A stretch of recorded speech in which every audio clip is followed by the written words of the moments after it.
first off, thanks for making the time. I'm really excited about getting to hear some of what you got to say to the folks here in the Thank you for district. taking the time with me. I appreciate it. Yeah, of course. I'm curious, we know Pat Proctor, the retired colonel, the military leader, and now the business owner and legislator.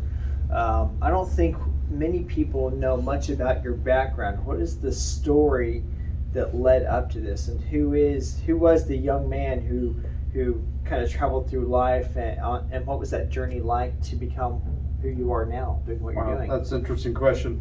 I grew up all over the place. When I was growing up, my dad, he worked for General Motors. It was back in the tough times when Japan was kicking our butt, and so he'd get laid off a lot. And if he got laid off for a little bit of time, we'd do odd jobs to kind of keep food on the table. If he got laid off for a long time, we would up and move and go where the work was. And so I was born in Ohio. My dad worked for Frigidaire when General Motors still owned Frigidaire. And when they sold Frigidaire, he had to move so he could work. And so he moved us to Oklahoma. And I did most of my growing up in a little town called Noble, Oklahoma. Don't look for it because it ain't there anymore. Norman ate it. I grew up over it and ate it. But he worked at it. They used to make Citations there, Chevy Citations in Oklahoma City.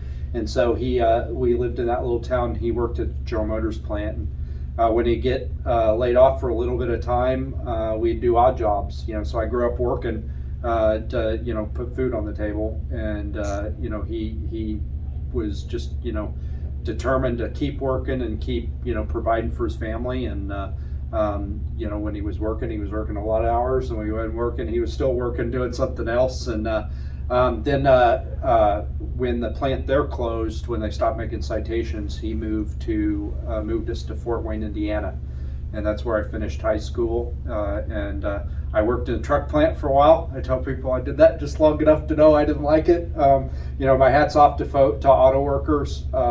It's tough work. It's great pay, but it's tough work. But it just wasn't for me. It's a young guy and wanted adventure, I guess. So I joined the Army, and then I tell people I was a private and a combat engineer long enough to know I didn't like either of those things either. So I got a scholarship and went to college at Purdue University. Got my commission as a Army officer, and from there I was in the Army and doing my thing. But I think what I got out of that was just the value of work. Both my parents, my entire time growing up, we never really had a lot, but we had enough, and it was because my parents they took pride in working and providing for their families. And that's something that I've carried with me throughout my life and throughout my Army career. And I think that's probably what attracted to me and my wife when I met her, because she's always worked like this, even when she was serving in restaurants or running restaurants before we got our own business. She was always a hard worker, and so I guess I saw a little bit of my mom and dad in her, and that certainly attracted me to her. But it wasn't an easy growing up, but like I said, we were never hungry, and it's because my parents just worked their tails off to make sure that we had what we needed. So from there, you finish college, you join the Army, you do a full career, you retire, and you're here in Leavenworth. There are a whole lot of different paths that military officers, particularly the ones who stay here, take. Yeah. And you ended up very quickly getting into the policy scene. What was that decision like, and what drew you into that line of work? Well, I'll tell you, being a state representative was not my life plan, but a very smart man once told me, if you want to make God laugh, tell him your plans. And so here I am.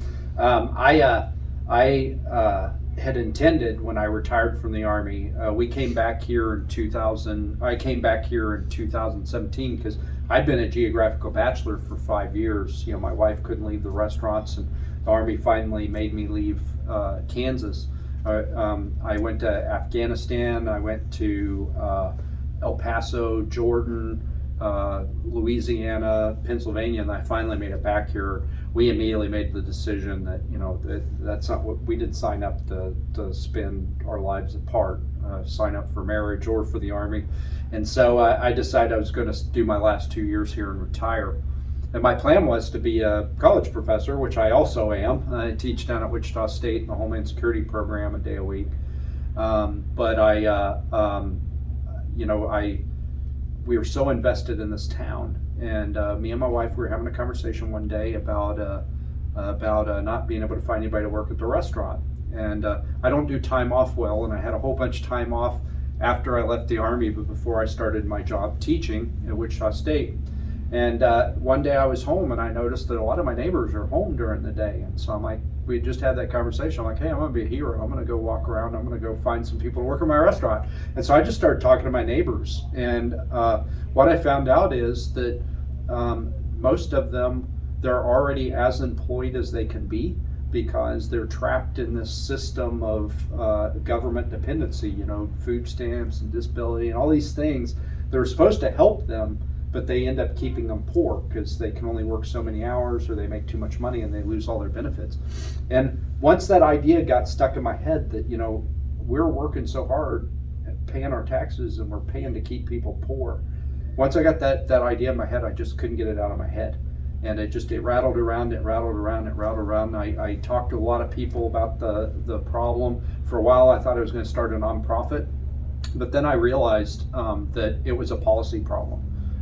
The way that we're trying to help people is what's keeping them in poverty, and we need to change the way that we're helping people so that we're helping people grow their lives, grow their futures, and grow a future for their families. And so I didn't know anything about how to run for office. I talked to a lot of smart people about that and got a whole bunch of help from a lot of our neighbors, and just started going door to door and talking to my neighbors about what I wanted to do for Leavenworth. And God willing, or God bless them, they decided to give me a shot to see what I could do for the town, and they just gave me another shot to continue what I'm doing. But it's not, like I said, not my life plan, but here I am. So you just completed your first term in office and re-elected for a second term.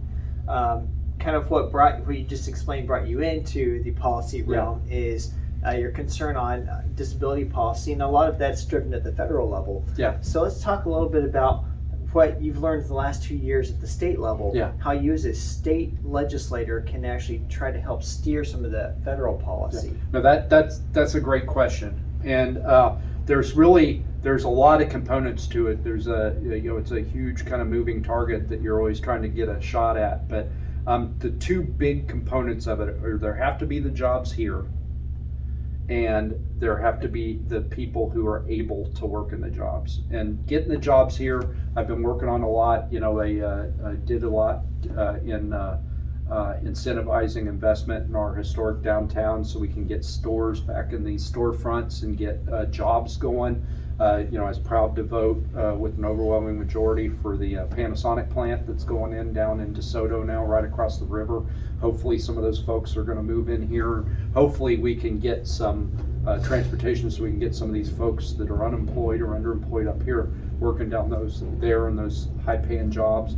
Get the job training to them with our Pioneer Center and in our schools so that they're employable there in those jobs at Panasonic and with its suppliers. But you have to have the people that are available to work. And the way the system works right now, and these aren't the exact numbers, but essentially if you make $16,000, you get food stamps and all the other assistance that comes with being at the poverty level. If you make $16,001, you don't get anything. And so there's an incentive to stay at $16,000. It's a tens of $1,000s incentive. It's not enough to live on, and so people end up doing a lot of odd jobs, some of them legal, some of them not legal, for cash. What we've got to do is, instead of having a cliff, we've got to have a ramp down to ease people off of it, give them incentives to continue to earn more money, and then one day they're at the bottom of that ramp, they're not making any government assistance, and they're doing way better than they ever were. And that's really what we've got to do, is build this off-ramp out of government dependency and towards people growing their lives. I'm encouraged that this year, after a lot of screaming about this problem, we've actually got a committee that is looking at how we do public assistance and how we help people. So now we've just got to craft the legislation, and we've got to build this system. Now there's a lot of things that go with it that we're already doing Like the Catholic Charities has a program where if you're not able to pay your bills, they'll pay your bills in exchange for some counseling and some training on budget and stuff like that. There's a lot of other programs that are designed to help folks, but if you don't have the off-ramp for them to get out of this system, get off of this hamster wheel that we're putting folks on, they'll go do the training and then they'll still be trapped in the same system.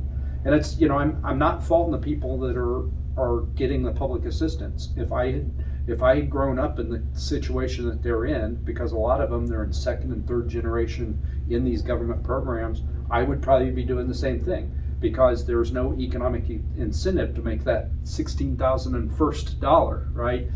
So I'm not faulting them. I'm just saying that we need to build a system that allows them to leave that system, and then give them the tools to help them leave that system and have better lives than they do now. So let's take that then and talk about going into the second term. The public assistance is definitely something that lit your fire, getting you into the policy world.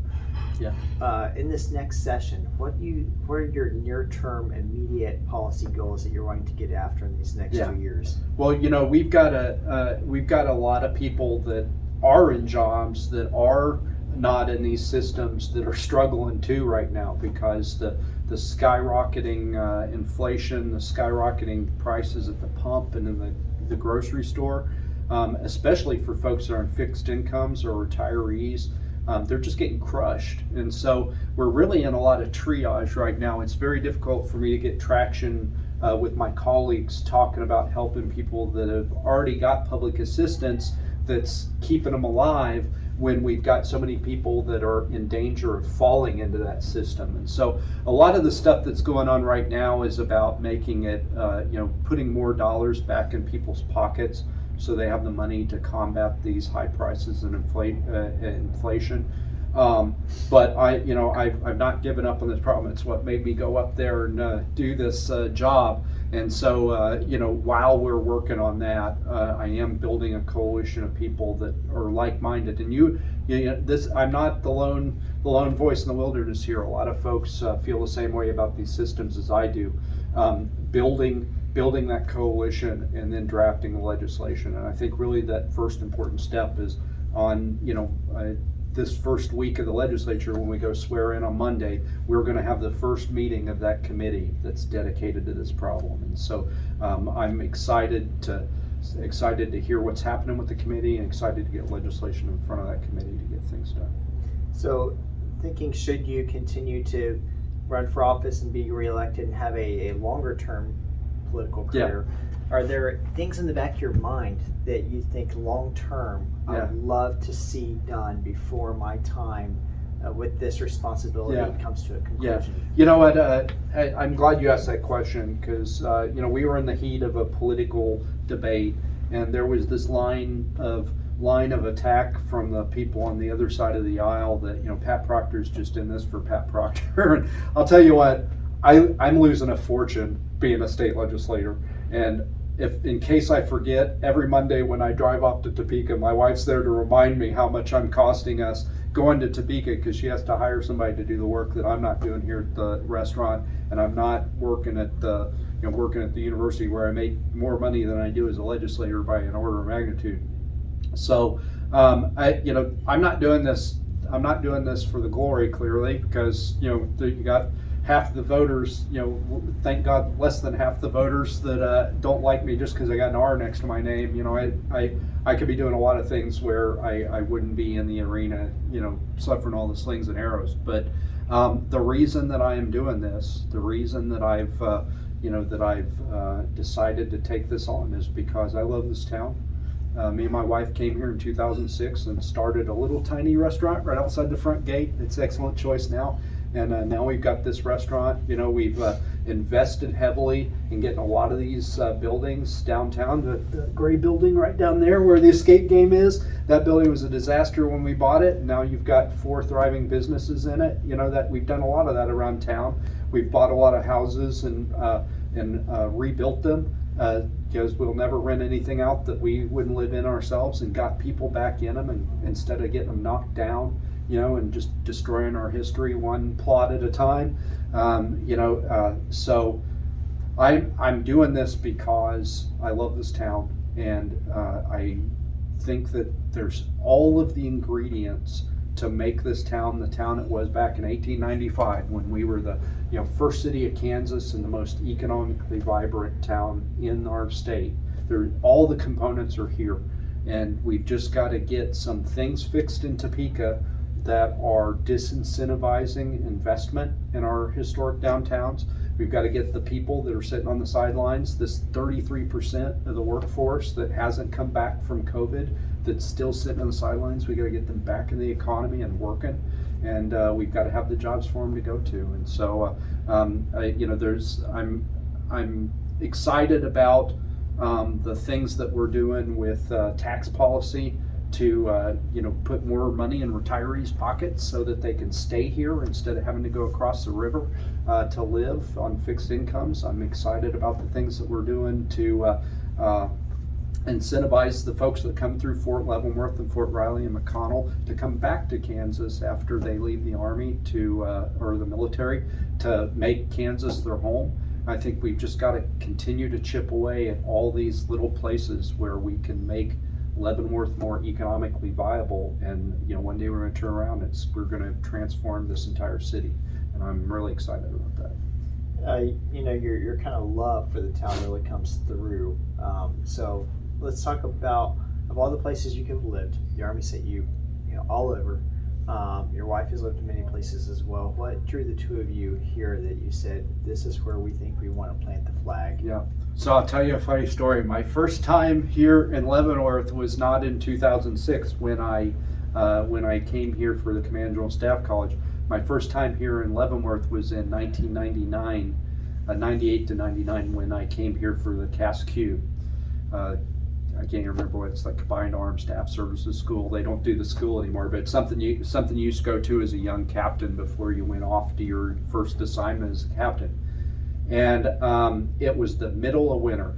I'd come from Fort Sill, Oklahoma. I was wearing short sleeve t-shirt when I left because we didn't have the internet back then. I didn't know how cold it was. And I drove up here and it was like 15 degrees and it was dark and it was cold and there's snow on the ground. And I never saw the sun. The entire 6 weeks I was here, it was gray and cloudy, and I never really left post. I was staying on Hogue Barracks there, which is now the IHG Hotel, and I was going to Bell Hall, which is gone now, but it used to be where CASQ was. And I'm like, I am never coming back to Leavenworth, Kansas. This place is the coldest place on earth, and I don't like it, and I'm not coming back. And so when I got assigned here for the Command General Staff College, I was still serving at Fort Irwin, California, and my wife, I sent her ahead to find a house because I was, I was still working, at the National Training Center at Fort Irwin. And after a few days, she called me and I expected her to say, "Hey, I found a house," and she's like, "Hey, I found a restaurant." I'm like, "What?" And she goes, "We're getting a restaurant. Shut up." And I'm like, "You really want to live in Leavenworth, Kansas, of all places?" And she's like, "Oh, it's wonderful here. You got to see it." And I'm like, "I've been there, and I hadn't been here. I'd been on Fort Leavenworth in the dead of winter, seen 2 buildings, but I thought I'd been here." And so I'm like, "Okay, whatever, we're getting a restaurant." But as soon as I got here, I saw exactly what she saw. I mean, first of all, the weather was a little better, but it was also, just the people are just wonderful here. This town is like walking through history, and I'm an historian. That's one of the things I teach down at Wichita State is history, and every building, every house has a story. My house, it's nothing special. It's just a wood construction house, but it was built in 1895, and it's got a history. It's like there's the covered spot where the outhouse used to be in the backyard, and the part that was built on when indoor plumbing became a thing. It's got a story to it. And every building here is like that, but it really is. It's the people. And this is such an incredible mix of people. You've got the folks that came here with the military that are still serving, the people who retired. You've got the corrections officers for the U.S. Penitentiary and for Lansing Correctional Facility, and the retired and active. You've got all of their families, and you got some families that followed their incarcerated family member here so they could visit.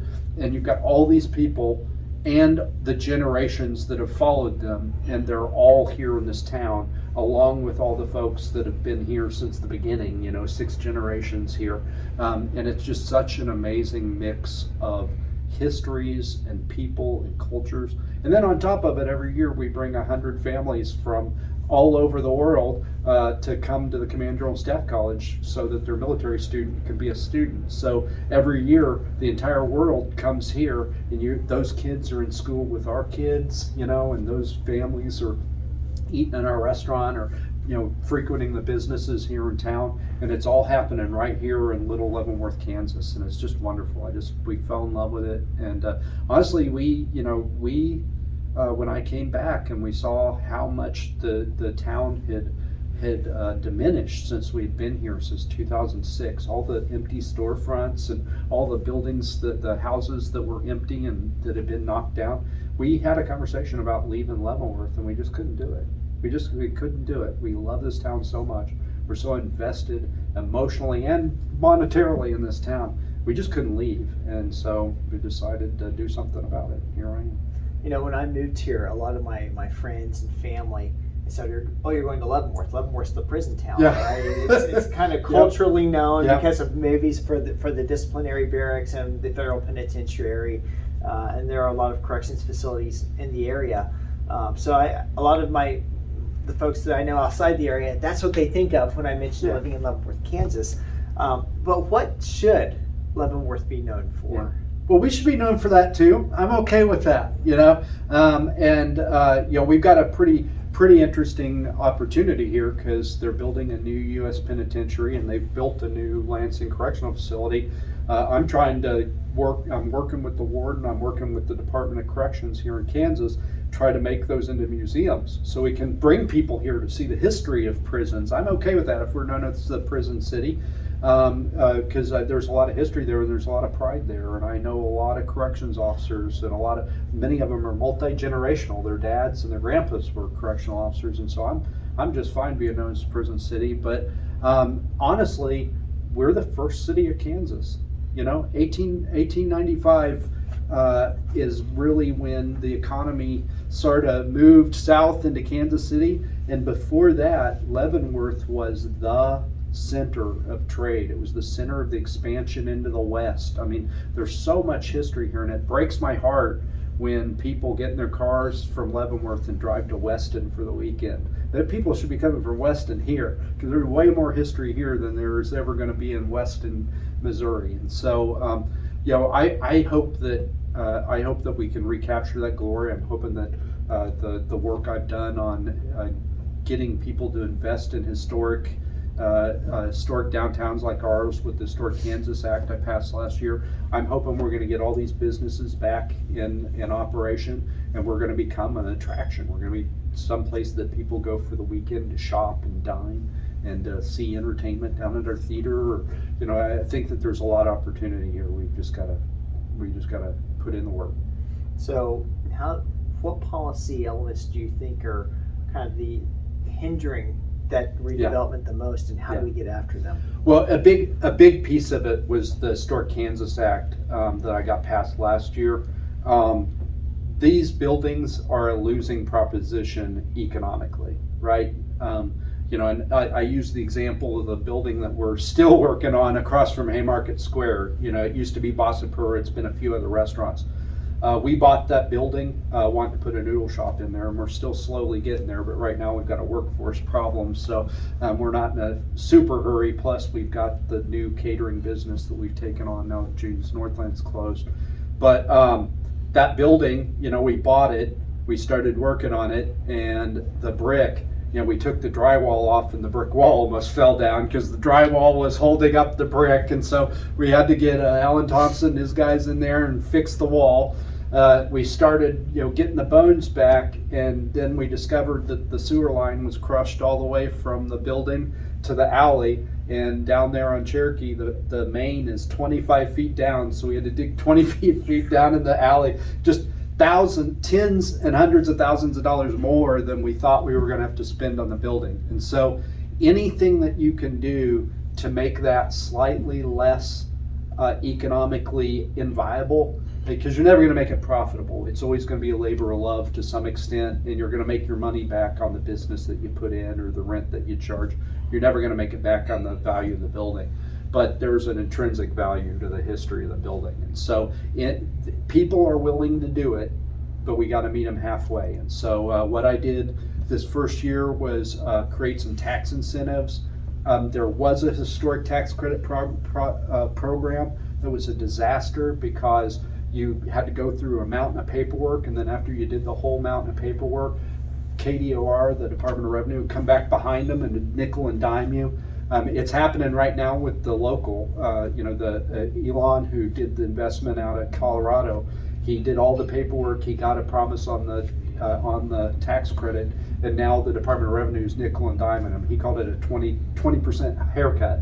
Where he thinks he's going to make this much in tax credits to reimburse him for the extravagant expense that he made in keeping the historic character of that building while turning it into a hotel, and now he's taking another haircut. So we my tax credit program that we got passed last year is basically a fast track. It's a little less money, but it's a lot less paperwork. You just put it as a line item on your taxes and you go. Any building 50 years or older, commercial building, it doesn't have to be in the historic area, so you don't have to do that paperwork. Any building 50 years or older. And then it also created some incentives for banks to invest, because the banks don't like to invest in them, not because they don't think it's a great idea, but because they don't get their money back. It's a losing proposition even after the building's done. So we created some incentives for them, and it's starting to work. There's a lot of interest in it. I'm getting a lot of phone calls about how people can get the credits on the building that they did this year, and we're going to get them those credits, and hopefully it'll become a feedback loop when everybody sees, hey, this program's in place, this program's working. It'll start to feed on itself, and it'll start to kind of create a positive feedback loop where these buildings are getting in service and people are eager to put business in them. The other piece of it is the apartments upstairs, right? Because right now, or before, it was very difficult to do upstairs apartments because you had to do all the fire suppression. Historic Kansas Act also gives some tax breaks for the fire suppression systems on top of the other. So now you can get people living downtown, frequenting the businesses downtown, which will create even more incentive to develop the buildings. And so I'm really excited. I wish I could fast forward myself 2-3 years in the future after it's had a chance to really get going. The big thing right now is it's capped. The program's capped because it was sort of a pilot. To get it passed this year, I had to make it a pilot. So this year I've got to get the cap taken off so that we can really use it across Kansas and do this not just in Leavenworth but in historic towns, especially out in rural areas. So thinking to the historic ties that this town has, and kind of the bridge that Leavenworth played to the west, we actually have a real bridge issue going on. Yes, we do. And I was wondering if you might be able to talk a little bit about what the long-term plan is for that. I know there is a strategic plan. I know there are processes in place. What's your vantage? Well, there wasn't a strategic plan when I showed up in Topeka. For years and years and years, me and Ari had heard, we're getting a new bridge, we're getting a new bridge, we're getting a new bridge, and the bridge is on the list. For like the last few years, the bridge is on the list. Well, when I got to Topeka, I started asking some tough questions, and I found out that the bridge was on a list. It was on the unfunded list, and so there was no plans, in place. There was no timeline in place to get it built, and so I became the Department of Transportation's thorn. I was on the transportation committee, and every bill that they ran, I tried to amend with something about our bridge. Every time they came into the committee, I'd grill them for a half hour about where's our bridge. I got them in my office several times. I went over there a time or two, and finally they put it on the funded list because I got tired of listening to me, and I can be persistent when I want something. So we've got the bridge now on the funded list, and I'm really excited. Later this month, I think it's on the 21st, don't quote me on that, the Department of Transportation is going to come down here to our city commission meeting, and they're going to brief us on the plan for our bridge. They've got drawings, they got pictures. They're going to build our bridge. Right now, they're going to break ground in 3 or 4 years. That's not soon enough. So what I'm working on now is, I'm still on the transportation committee. I'm going to continue to be a pain in their rear until they break ground on that. And so hopefully I can get that moved to the left. I carried a bill last year that allows them to jump over, because there's 2 lists. There's an old list, and then there's the new Ike plan that they're working off of now. And somebody passed a law that they couldn't start on the new list till they'd finished the old list. T-Works is what they call it. I got a bill passed that if they get grant money, they can go ahead and jump over into the Ike program, because our bridge is in the new Ike program. So God willing, we're going to get that moved to the left, and they'll break ground on that bridge. And it's going to be a 4-lane bridge instead of a 2-lane bridge, which is really the key, what Missouri's been waiting for, to make 45 and 92 4-lane highways. So we'll have 4-lane access all the way from here to the airport, and then we've got to do the work getting 4-lane access from our bridge down to I-70 without 50 stoplights between here and there. So that's what I'm going to go work on as soon as I've got ground broken on our bridge, is how do we get connected to I-70? Because we got this great plant going on down here in DeSoto with Panasonic. I want a high-speed highway between here and there so that people can live up there, or live up here and work down there, so that we get more folks living up here building our economy. So another project that you did a lot of work on is the Veterans Home. Yeah. Let's talk about that some. Yeah. So that's another one of those things that when I got here, people, when I got back here, people were talking about they wanted it, and there was a lot of promises that it was being worked on. And then when I got up there, I discovered that we were nowhere near getting it. And so I filed the bill. It's kind of catastrophic success. I thought it was going to take me a couple of years. It took me 4 months, and I got the funding for it. And the way it works is the Veterans Home is part of this federal program where we pay 35%, and the U.S. Veterans Affairs Department pays 65%. But then once it's built, it's ours, and we run it. And so I got the funding for the 35%, but we still need the funding from the Department of Veterans Affairs. And I've been, whenever Jerry Moran sees me now, the first thing he says is, I'm working on getting you your Veterans Home, because he knows that that's the first thing I'm going to ask. And the same with Jake Laturner, and they've been great. They are working on it, and I'm confident that we're going to get the grant. The other piece of news is they finally picked a site. They were... they had a panel, and it was just going to be the governor's people, people from the different departments. They weren't even going to let veterans on the committee, and I raised a bunch of stink. And like I said, I can be persistent, but I want what I want. I got all the members of the Veterans Committee to sign on to a letter that I sent to the director of the Kansas Commission on Veterans Affairs, demanding that they put a veteran service officer on the committee. They ended up putting 2 veteran service organizations reps on the committee from the American Legion and the VFW, and so they had a say in the location. I wanted it in Leavenworth.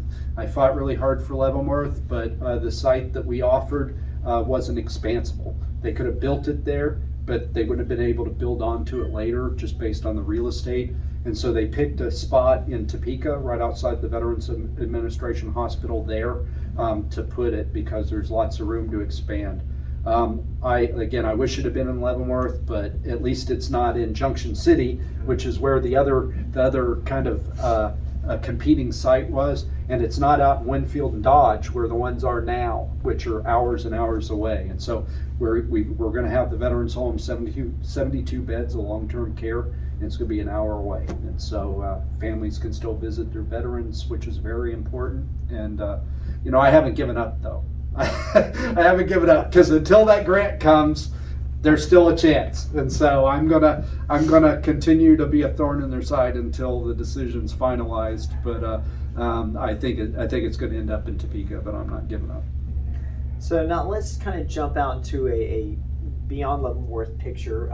You're doing some Homeland Security work external to the state of Kansas. You were doing some international travel as part of that on behalf of the nation. Let's talk about kind of how you're taking perspective from here kind of on to a national security stage. No, I appreciate you bringing it up.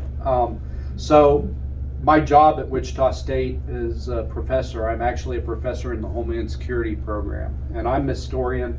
I did my PhD at K-State while I was stationed out at Fort Riley, and a little bit of the work afterwards. So I thought it was a weird fit when they called me and asked me to come up and interview, but as soon as I got there, I realized it was a perfect fit because, the people in the department are all like former government, like FBI, Homeland Security, Border Patrol, and so it's a great fit for me just because it's kind of a lot of veterans up there alike, kind of like-minded folks. But also, all of my education before my history PhD and actually after was in national security, and I had actually had some experience working on consequence management, the military piece of Homeland Security, when I was at Fort Polk. And so once I got there, I realized it was kind of a great fit, and I've expanded kind of my history area out into Homeland Security, so it's kind of merging those. And so this is another one of those weird stories where, how did this happen to me? But there's an organization, it's a national organization, it's called the American Legislative Exchange Council, and it's basically an organization made up of state legislators from each state in the country, all 50 states.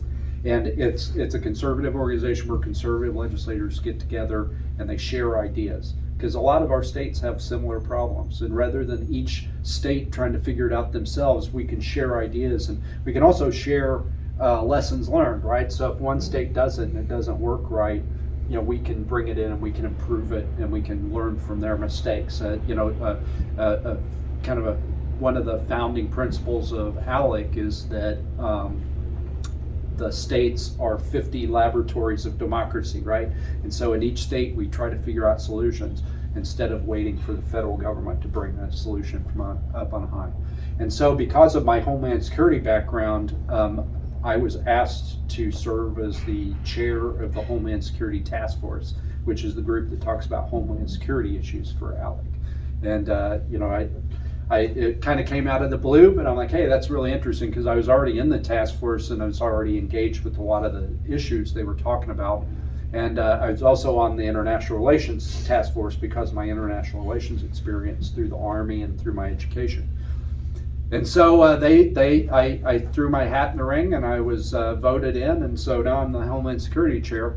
And right after that happened, they said, hey, there's this organization out in Germany called the Hans Seidel Foundation, and they want to bring national security and homeland security experts from ALEC to Germany to meet with them and meet with government officials. And so they paid, so it wasn't any cost to Kansas. So I'm like, hey, this is a great opportunity to learn about the challenges over there. And we went to Munich. I got to meet with the Minister of the Ministry of the Interior, which is like their Homeland Security chief. Got to meet with the Director of International Relations there for Bavaria. Got to meet with a lot of state legislators, which they call members of parliament from the state of Bavaria, and it is really interesting. They're, and I don't want to bore you to death with it, but they're really suffering from a lot of the same problems that we're suffering in terms of the federal government trying to impose edicts on them that make no sense. All this climate change hysteria. They have the Green Party in their federal government, and it's all the things you think it is. They've got these great nuclear power plants that are making Bavaria the energy leader in Europe, and the Green Party's making them shut them down right in the middle of an energy crisis because Germany foolishly made itself dependent on Russian natural gas. And so it was interesting to see that, that there was some similarity and there was problems. It was interesting to hear them talk through how they're dealing with those challenges. And while it's not directly the systems of government are different, so it's not directly interchangeable, the solutions that they've found. There is, approach-wise, there were a lot of interesting things that I've kind of put in my kit bag that I'm going to be looking for opportunities to implement here if they're right for Kansas. So going into the legislative session that starts next week. Yeah. You're going to be the chairman of the elections committee. Yeah. What are just some of your legislative goals in that leadership role now? Yeah. So, and this is another place where kind of the Homeland Security experience that I have and my, the role I have teaching is carried over into the legislature. The speaker, I was honored to be asked to serve as the elections chair because, election security and cybersecurity, there's a lot of overlap with Homeland Security. And so I think that's a big part of the reason I was asked.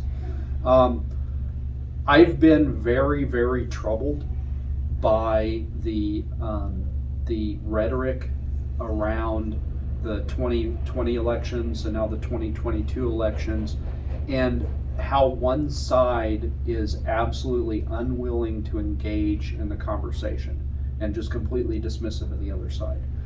I concur that there are folks that are pretty far out there on their theories about what's going on in the elections realm, and I don't agree with every theory that's out there about what's going on with elections, but all of them are founded. They start with things that are wrong with election security, like elections going on for a week or weeks after the election's over, and ballots continuing to be counted after the election day is over. The lack of any standards for ballot drop boxes. Some of them are right next to a police station. They're watched all day. Some of them are sitting out in the middle of nowhere and nobody's watching them. There's no standards. And so a lot of these concerns, even if they are far afield, they start with real and legitimate concerns. And I think it's very destructive. I think it's very destructive of our form of government when one side is making legitimate, it has legitimate concerns about security or election, and the other side is like, oh, you're a nut, you're a conspiracy theorist, and completely dismissive, doesn't want to hear about it. And what that does is it creates this negative feedback loop where people on the side that have concerns become less and less confident that their vote and the votes of the people reflect the results of the election, or reflected in the results of the election. And so we've got to find places where we can address those legitimate concerns and better secure our elections without making it, without creating an undue burden for voters. There are a lot of places where we can make changes that will make our elections more secure, improve confidence, which is a legitimate positive policy outcome, improving confidence in the results of our elections without creating an undue burden on voters. And that's the things I'm going to be looking for, and the solutions that I'm going to be trying to get out of our committee and onto the floor for the House to vote on. So what are some of your other committee assignments? So I'm on the insurance committee again, and I'm disappointed that they took pensions out of it, because the reason that I was on the insurance and pensions committee last year is because I'm very, very concerned about the retirement that our corrections officers have. The program that they have is not reflective of reality. They have to work so long to retire that most of them never make it. That right now the retirement for a corrections officer, if they work the longest period of time, is 55. Most corrections officers are dead by 57. I mean, that's just tragic. We have got to give them a retirement that is commensurate with the sacrifice that they make to protect us. And so what I've been trying to do for 2 years is get corrections officers moved from the current CAPERS for corrections. CAPERS is a state retirement program. Get moved from CAPERS for corrections to CAPERS for police and fire. And I tried for 2 years to get it done. I got a hearing on it. I didn't get it passed because there was some obstacles. There were some people that were opposed to it.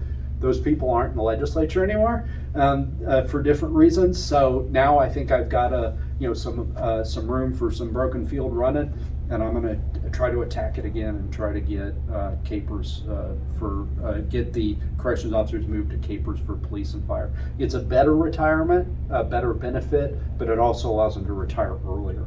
And I'm not trying to disenfranchise all those people that have been in CAPERS for corrections for a long time. They're not going to lose their benefits, and they're actually, under the bill that I've drafted, they're gonna have the ability to move those benefits over, buy them back from the old CAPERS program into the new CAPERS for corrections. So that, even though I'm not on the committee that's working pensions anymore, I'm going to continue to work that. As I said, I'm also on the transportation committee this year, and I'm going to continue to be a thorn in the side of the Department of Transportation until they break ground on our bridge. So the other committee that I'm on, it's new this year. I'm on the Utilities, Telecommunications, and Energy Committee, and I'm going to be really, really interested in the things that we can do to counteract President Biden's war on fossil fuels, because we are an energy exporter and we're a fossil fuel exporter, and that's a big chunk of our economy. And right now, there's, our federal government's at war with that piece of our economy. But the other piece is energy. We're an energy exporter in electricity, but every year our electric bill goes up. And you would think, well, supply and demand, we're making more electricity than we can use. Our electricity should be cheap. But there's this perverse system in place in Kansas where energy companies are not paid for the energy that they sell, they're paid for the infrastructure that they produce. And so the incentive is not to make more electricity, cheaper so that they can get more money. The incentive is to build more infrastructure and ship our energy out of state, where they can also charge a lot for it because they're shipping it to importers. And so it's a perverse system, and we've got to reform it. There was a lot of work done on it last year, but it kind of ran into a brick wall. And so I'm going to be very interested in, when I get on the committee, on asking some really tough questions to the energy companies on why we have a supply surplus, but our energy continues to go up. And so I'm going to be asking tough questions and trying to get those electric bills down for Kansans and for people here in Leavenworth. We talked a little bit a moment ago about corrections officers. Every time I live out near the prison, every time I drive past, I see the big billboard they're hiring. And I know corrections officers have a really, really hard life, and that's something that you kind of taken to heart as a local leader. What are you're working on getting them transferred to a better retirement plan? Are there other things that we can be doing in town and city government as local citizens to try to support our corrections officers? Yeah, well, I mean, my hat's off to corrections officers, especially here at Lansing Correctional Facility. They are not doing it for the money, because they are not getting paid enough for the amount of work that they do and for the risk that they take to keep us safe. I mean, it's a calling. That's the only reason we've got people doing it, is because it's a calling. Last year I fought hard to get some pay increases. The governor used executive action to do a 24/7 pay bump to get a pay increase for the corrections officers. We voted to get that funded for another year. We need to make it permanent, and so I'm going to be fighting this year to make that a permanent pay raise. There's also this weird thing going on in corrections right now, where because of how we've done the pay raises, you actually take a pay cut becoming a captain for the corrections officers. And so who would be a captain if you can make more being the guy working for the captain than being the captain? So there's a lot of weirdness in the pay scale that we've got to get leveled out. And I'm not on the corrections committee, but that doesn't stop me from caring about it. I've talked to the Secretary of Corrections, I talk to their legislative liaison all the time, and I'm going to be fighting for that. The other thing I did last year was the corrections workers. They did not get the differentials for the 24/7 pay bump, so I fought to get them the 5% increase that all the other state employees got, and we got that done. But I think ultimately, we're not keeping pace with inflation, and they're in crisis mode down there. It breaks my heart. They just had their second suicide in 6 months there, and when I was a soldier, when you're a soldier, we'd go to Iraq, we'd go to Afghanistan, and we were in danger for a year, and we'd come home and we weren't in danger. Those guys and gals, they go to work every day, they walk in those doors, their life's in danger, and it's in more danger because there's not enough of them. And then they come home and they're living next door to or around people who have family members inside, or people who have just come out. And so their life's really in danger when they're home too. They're in danger 24 hours a day. And we have got to do better at compensating them for the work they do, but we got to do better at recruiting folks to continue that legacy, or we're not going to have prisons. We're going to be shipping everybody out of state. I've been working with, when Warden Cheek came on, I had a couple conversations with him, and then I took him on post, and we talked to the folks that do transition for soldiers, SFL TAP, because we've got corrections officers right here on post. They're MPs that run a prison. Maybe we can get some of those folks to transition out of the Army, stay right here in Leavenworth, Lansing, and work at that facility. What I discovered was that they're so busy over there that their soldiers aren't getting to go through the whole transition assistance program to even find out that there's jobs here they could do. And so what I'm working now that we got Colonel Payne on board as the new 15th MP commander, I'm trying to put him together with Warden Cheek so that we can, or the warden there, so that we can get everybody, so we can get him inside recruiting some of those MPs that are separating the state here in Kansas. So thinking kind of out at a more macro perspective again, inflation is very high right now. Yeah. Setting records. Correspondingly, property taxes are going up. I Yeah. just saw that in the mail myself Yeah. the other day. Welcome to Kansas. Yeah. So what are Yeah. some of the things that you're planning to do that you think at Yeah. the state level we can do to try to Yeah. help? Yeah. Well, there are a lot of federal problems that are causing inflation. Not least of which the $1.7 trillion spending package that we just passed. That's going to pour more gasoline on the inflation fire and make the inflation go up again.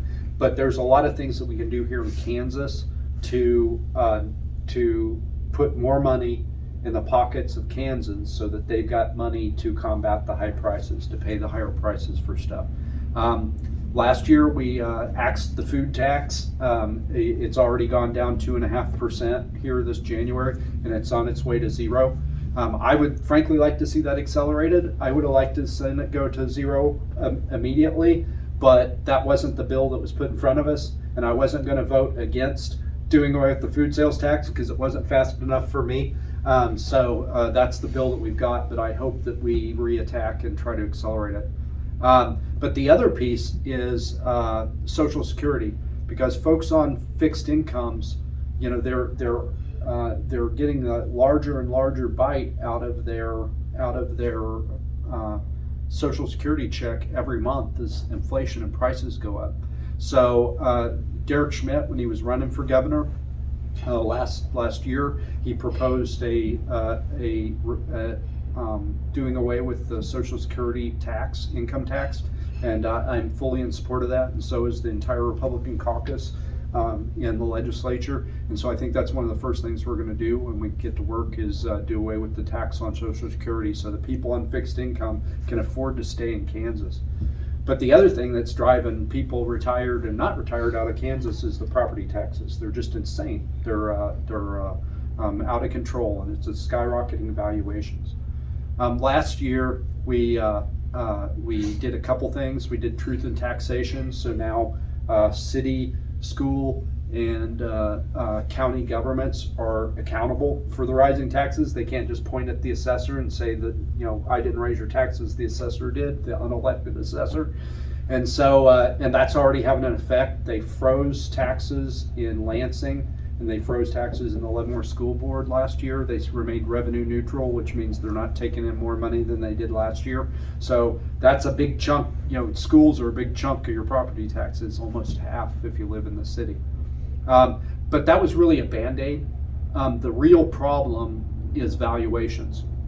And so what we've got to get at is fixing valuations. I'd like to see like a Prop 13 like they did in California a long time ago, where when you buy your house, that's the value of your house. It can only go up a tiny percentage each year until you sell the house or you build onto it, increase the square footage. Otherwise, that's the price of the house. If they hadn't done that in California way back when, nobody retired would live in California unless they were a billionaire, because the house they bought at $25,000 is worth $1.5 million now. If they had to pay the property taxes on that, they would be forced out a long time ago.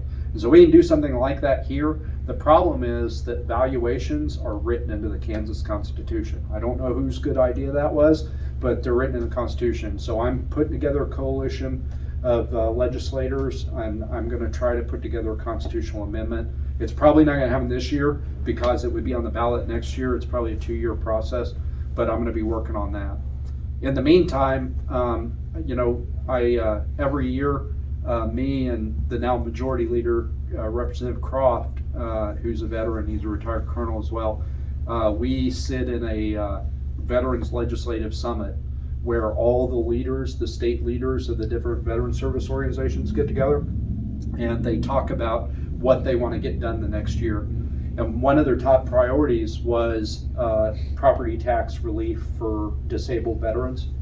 Last year, we fiddled with the homestead exemption for disabled veterans a little bit, but the income limit is so low that most veterans don't qualify for it. And so I drafted a bill that we're going to file this year and try to get passed to make more disabled veterans eligible for tax relief, property tax relief. And then as soon as I got that done, because I promised the veterans I was going to get it done for them, as soon as I got that done, I'm going to do a bill to do the same thing for people 65 years and older. Try to freeze their their property tax, or in some way give them property tax relief, better than this homestead exemption, which, basically the income limits are so low that nobody qualifies. And so that's kind of the short term, but long term we've got to reform the Kansas Constitution so that we can help everybody, not just those small segments. But you got to start with the most vulnerable and then work out to them. So a big part of your district includes Fort Leavenworth, yes, an active duty military compound. I know you had a chance in the last few days to meet with Commanding General, General Beagle there. How's your relationship with the base as a legislator, and what do you see in terms of partnership moving forward that will kind of strengthen the ties between the city and the installation? Well, that's a great question.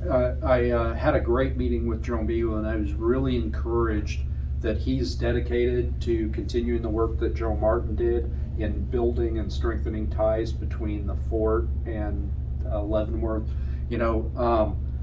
COVID really just decimated the relationship between our two installations because everybody was locked up. There were no social events that the leadership from the post could go to interact with the people on post.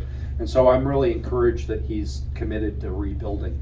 But I raised some tough issues with him that I think that I need help with from him, and he was very receptive. And the biggest one was medical care for retirees.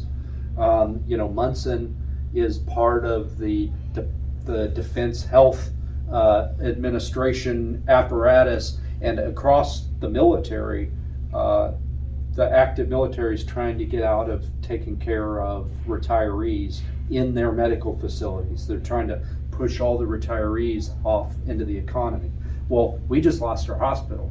I mean, we're a healthcare desert right now. Unless you're indigent, you can go to St. Vincent. You got to go to Kansas City, or you got to go down into Johnson County to get health care.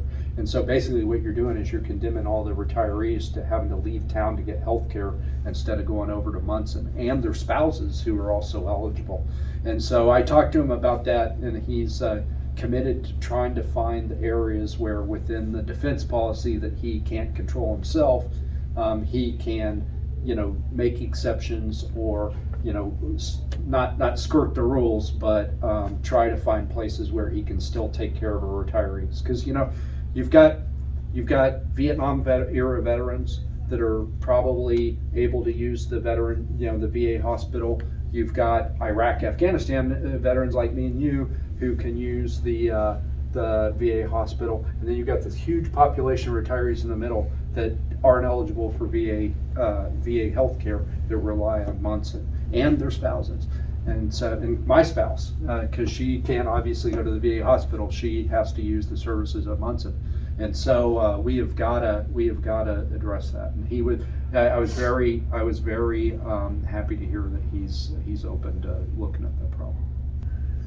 One of the things that comes with public life is facing a lot of criticism, and a lot of times it's unfair. And I know your family members feel it as well. The election night, we saw what the returns were, and I know you've shared how some people consider you kind of a bit of a polarizing individual. Yet you still represent them, and you're still serving them. So what would you say to those who might not have voted for you, who may have a perspective on you that they wouldn't have if they knew you in person? I appreciate you asking the question, and it's tough, but I'm not going to cry in my soup here. I decided that I wanted to stand up to fight for my neighbors, and I knew that was going to come with some slings and arrows, and I'm 25 years in the Army. I got a thick skin, I can handle it. But I wasn't elected just to represent the people who voted for me. I was elected to represent all the people of Leavenworth, Fort Leavenworth, and Kickapoo. And I'm dedicated to doing that, whether you voted for me or not. And so I would ask those folks that didn't vote for me to take a fresh look at me and what it is I'm doing. This is a very tough district. This is one of the toughest districts in the state, one of the most evenly balanced between Republicans, Democrats, and unaffiliated voters. And I recognize that I'm probably more conservative than a lot of the residents here. But the stuff that I'm doing for Leavenworth, it's not the kind of, the push card, polarizing issues that I'm working on. I'm working on things that I think are important for everybody here in Leavenworth. And I'm working on these things because I love this town so much. And so I would just ask those folks who didn't vote for me to take a fresh look at me and take a fresh look at what I'm doing. Don't look at Facebook to find out what I'm doing. Look at the newspaper. Look at the stuff that I'm putting out all the time. Become a member of my mailing list, because I tell every month I put out a newsletter and tell you exactly what I'm doing for you in Topeka. So I just ask they take a fresh look at me and understand that what I'm trying to do is not Republican or Democrat. It's for Leavenworth. Your other job as a professor, you're around young people. I know young people are something that's close to your heart. What would you say to young people who might watch this, who might kind of be toying with the idea of one day you're living a life in public service? Don't. No, just kidding. No, you know what? While you can. We need folks, whether they're retired, or they're still in high school, or they're in college, or they're starting their lives, with a young family. We need people who are willing to stand up and serve. So many people, and I hate to say this about some of my colleagues, but so many people in this business are not in it for their neighbors, and they're not in it to serve others. They're in it for themselves. And the more people that we can get in public service and in public life that are in it for the right reasons, the better we'll be as a state, as a city, and as a country. Thank you so much for taking the time to do this. I really appreciate it. I enjoyed it. Thank you.